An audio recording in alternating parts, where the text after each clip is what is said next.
Aliyah Masaid dilamar Tarik Halilintar.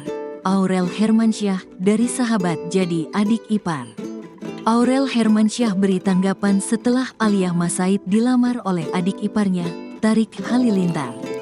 Istri Atta Halilintar menyinggung status Aliyah Masaid yang akan jadi adik ipar untuknya.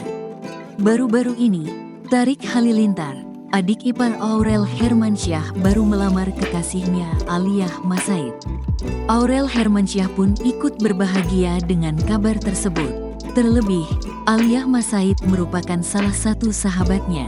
Sambil memasang postingan lamaran Tarik Halilintar dan Aliyah, istri Atta Halilintar itu memberikan selamat.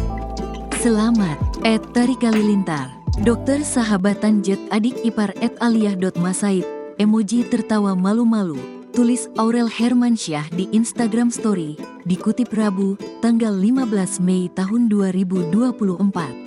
Ibu dua anak ini lantas mendoakan agar pasangan tersebut diberikan kelancaran dalam merencanakan pernikahan. Ancar-ancar sampai hari haya, emoji wajah tersenyum dengan mata hati, sambungnya.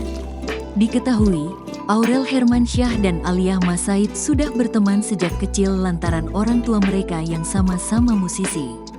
Tak heran, Aliyah Masaid juga begitu bahagia dan antusias saat akhirnya dilamar Tarik Halilintar.